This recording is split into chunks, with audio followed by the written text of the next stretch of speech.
Hello, Martin Baker here from Baker's Garden Buildings. I'm over in Gerrards Cross in Buckinghamshire. Wanted to show you this combination garden room we finished around about the middle of last year, something like that. 6.5 metres wide, broken into a 4-metre multi-purpose room, and then a 2.5 metre wide garden store shed, and it's about 3.8 metres deep. We worked with the alcove. You see here we've got the building with the extension, and then this fence line then set back, and we've come exactly flush with that, so makes the garden still feel nice and square. Even though it's not the biggest of gardens, this is kind of set to the side of it with a lovely view over the field.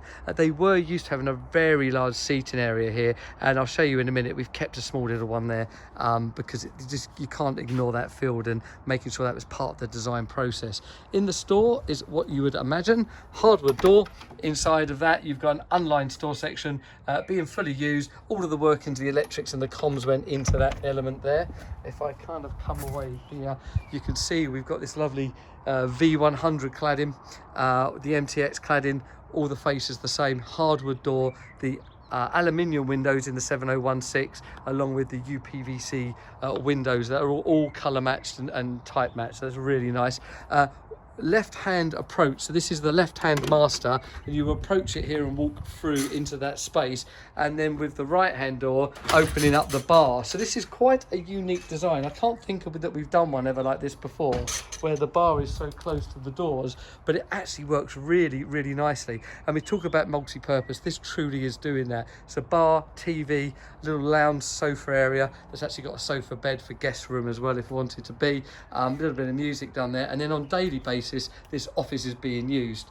You can see how we've designed this. We've kept in mind that we wanted this office at this space, but really wanted that integration with the with the field and that lovely feeling. So we've got sliding doors there. Sliding makes sense here because you don't want the arc of the door to encroach inwards or outwards, and I'll show you that in a moment. But yeah, what a beautiful view, what a lovely place to work, and the lovely through breeze that you get with the building having these two openings. So everything was completed by us: the base, the electrics, communications. You can see there you've got the wall wash light in there, and sits actually underneath the bar as well. And let me take you around the side there. If you come around here, so I'm going to just step onto the field, actually, probably the nicest way to see you. I mean, what a great space, and this lovely, kept this little area for sitting out and enjoying this lovely view. I mean, it really is adorable out here, and you keep the space for that, plus the integration with the room and adding that extra space of the garden. So I'm really proud of this one. There's a lot of consideration. Clients were really involved with me in making sure that we got this perfectly designed internally, and with still seeing the space and the feeling of that field. We were conscious we didn't want to block that off. So yeah, there you go. I think that's about all to show you on this one. If you've got any interest in garden buildings and garden rooms, please contact us. Keep up to date with our social media, like, subscribe, share what we do, follow us on Facebook. We're doing lots of projects every week, and I'm showing you as many as I can. So yeah, thank you very much for watching. Thank you.